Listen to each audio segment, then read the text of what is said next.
Mantras of our Lord Sri Aurobindo from Sri Aurobindo Savitri, page 47. In moments when the inner lamps are lit, in moments when the inner lamps are lit and the life's cherished guests are left outside, our spirit sits alone and speaks to its gull. With our love and blessings, says our Lord Sri Aurobindo.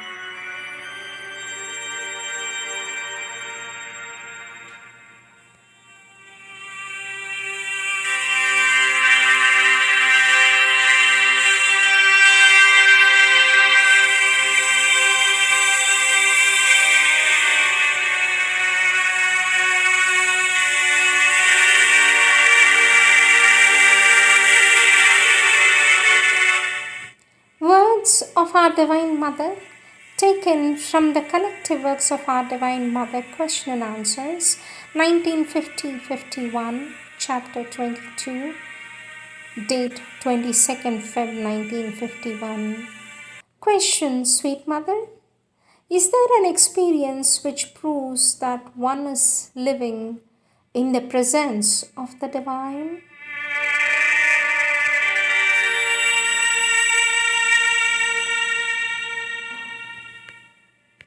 For this question, our Divine Mother says, once one begins to live in the presence of the Divine, one does not question any longer. It carries its own certitude. One feels, one knows, and it becomes impossible to question. One lives in the presence of the Divine, and it is for you an absolute fact. Till then, you ask because you do not have the experience. But once you have the experience, it has such an authority that it is indisputable. One who says, I think I live in the presence of the Divine, but I am not sure, has had not the true experience. For as soon as one has the inner shock of this experience, no more questioning is possible. It is like those who ask, what is the Divine will? As long as you have not glimpsed this will, you cannot know.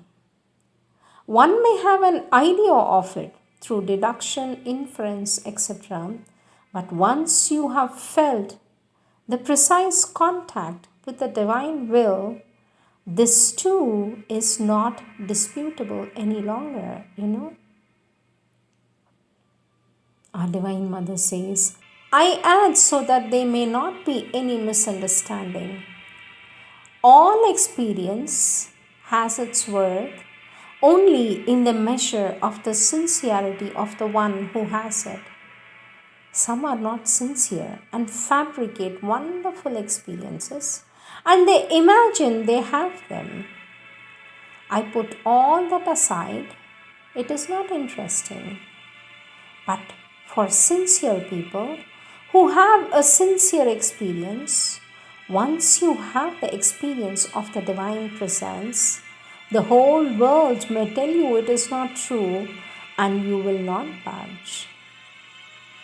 If you are not sincere, you may have wonderful experiences, but these have no value either for you or for others. You should distrust your thought a good deal, for the mind is a wonderful constructor and it can give you wonderful experiences solely by its work of formation. But these experiences have no value. It is hence preferable not to know beforehand what is going to happen. For even with a great will to be sincere, the mind fabricates so much and so well that it can present to you a wonderful picture or even play for you a splendid comedy without being aware of it by its sheer power of formation. and it is very difficult to find out. Hence, one essential condition for having the true experience is leave this machine in quietness. The less it moves, the better it is. And be aware of everything it imagines for you. Question, sweet mother. What is the difference between aspiration and a demand? For this, our Divine Mother says, when you have experienced both, you can easily make the distinction. In aspiration, there is what I might call an unselfish flame which is not present in desire. Your aspiration is not a turning back upon self desire, is always a turning back upon oneself. From the purely psychological point of view, aspiration is a self giving, always, while desire is always something which one draws to oneself. Aspiration is something which gives itself, not necessarily in the form of a thought, but in the moment, in the vibration, in the vital impulse. True aspiration does not come from the head. Even when it is formulated by a thought, it springs up like a flame from the heart. Ta sérénité, telle est la promesse.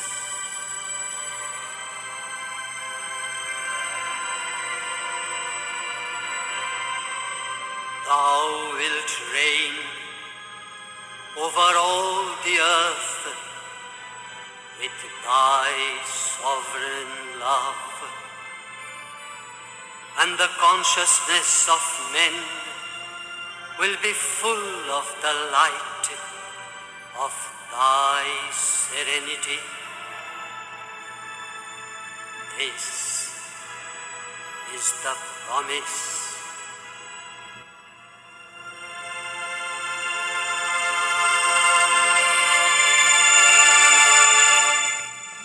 Our Divine Mother continues to say, I do not know if you have read the articles of Sri Aurobindo, what he has written on the Vedas. He explains that hymns were not written with the mind. They were not, as one thinks, prayers, but the expression of an aspiration which has an impulse like a flame coming from the heart, though it is not the heart but the psychological center of the being, to use the exact words. They were not thought out, words were not set to experiences. The experience came wholly formulated with the precise, exact, inevitable words. They could not be changed. This is the very nature of aspiration. You do not seek to formulate it, it springs up from you like a ready flame. And if there are words, sometimes there aren't any, they cannot be changed. You cannot replace one word by another. Every word is the right one. Our Divine Mother says, when the aspiration is formulated, this is done categorically, absolutely, without any possibility of change. And it is always something that springs up and gives itself, whereas the very nature of desire is to pull things to oneself.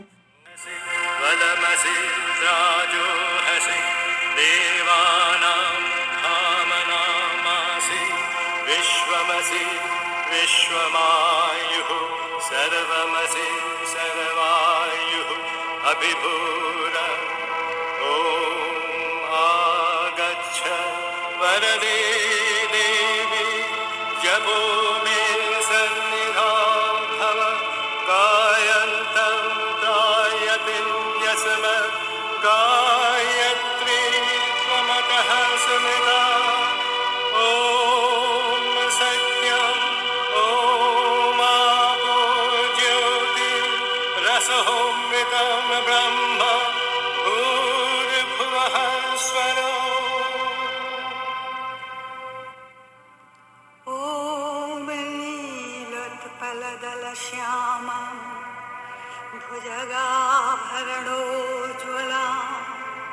शङ्खचक्रधरां देवीं वरदां भयनाशिनीम् ॐ सर्वलक्ष्मीमयीं नित्यां श्रीमीरायै नमः।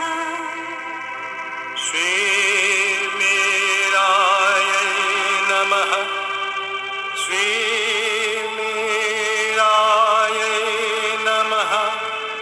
शरणं शरणं शरणं मीरा शरणं मीरा मम शरणं। शरणं शरणं श्री अरविन्दो शरणम्।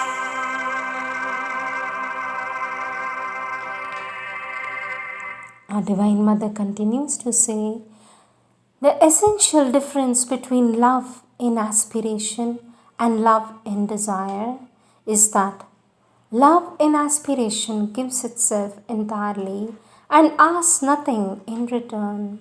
It does not claim anything, whereas love in desire gives itself as little as possible, as much as possible. It pulls things to itself and always makes demands, says our Divine Mother. Question, sweet Mother, are the soul and the psychic being one and the same thing? For this, our Divine Mother says, that depends on the definition you give to the words. In most religions, perhaps in most philosophies also, it is the vital being which is called the soul, for it is said that the soul leaves the body, while it is a vital being which leaves the body. One speaks of saving the soul, wicked souls, redeeming the soul, but all that applies to the vital being, for the psychic being has no need to be saved. It does not share the faults of the external person. It is free from all reactions.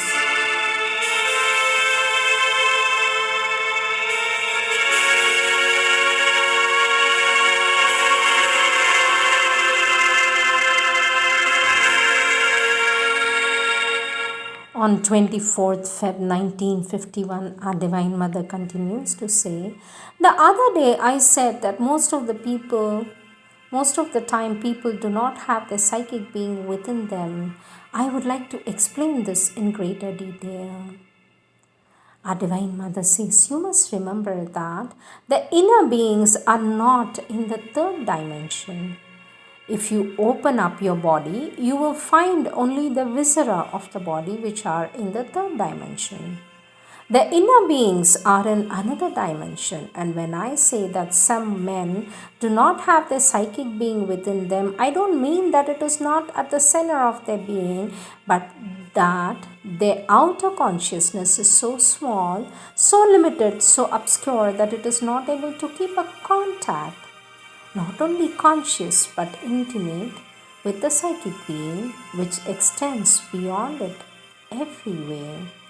It is so much higher and deeper than the outer consciousness that there is no relation either of quality or of nature between them.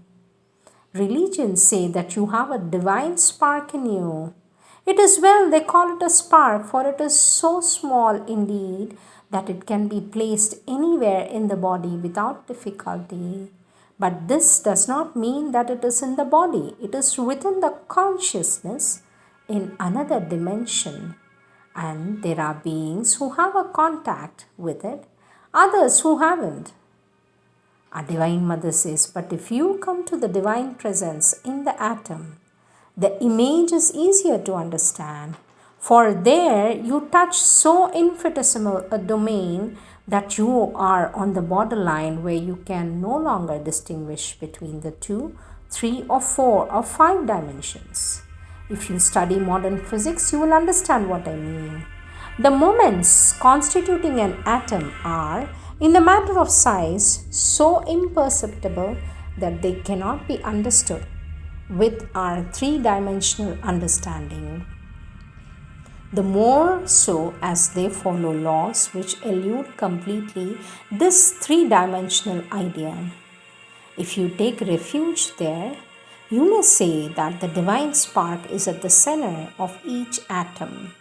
And you won't be far from truth, but I'm not speaking of the divine spark, I'm speaking of the being, the psychic consciousness, which is another thing.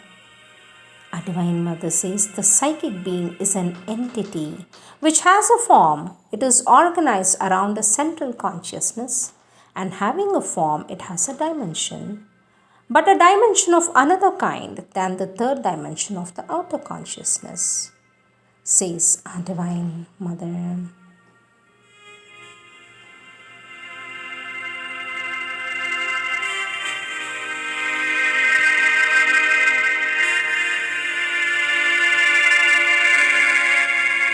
Question, sweet mother, you say that the psychic being is the same thing as the divine spark? For that, our Divine Mother says, no, I never said that. It would be foolish. The psychic being is organized around the divine spark.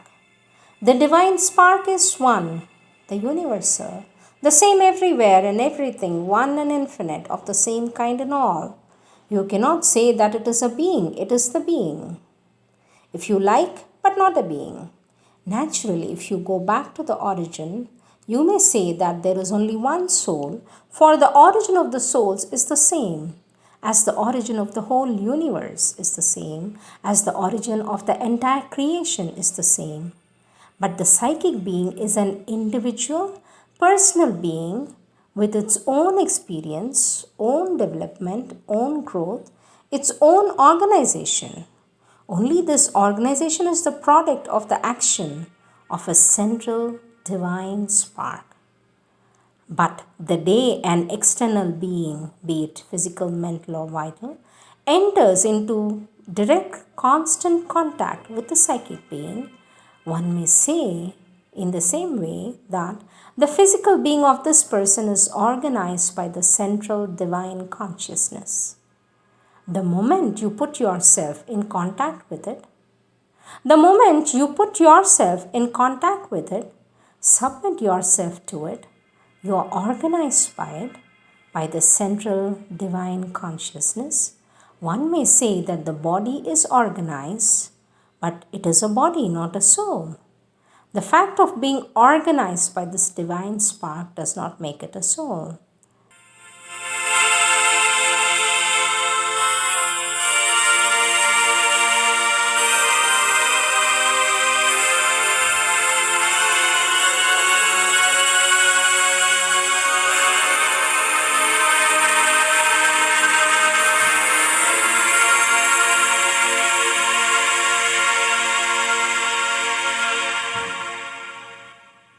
Question, sweet mother, what is the difference between spiritual and psychic?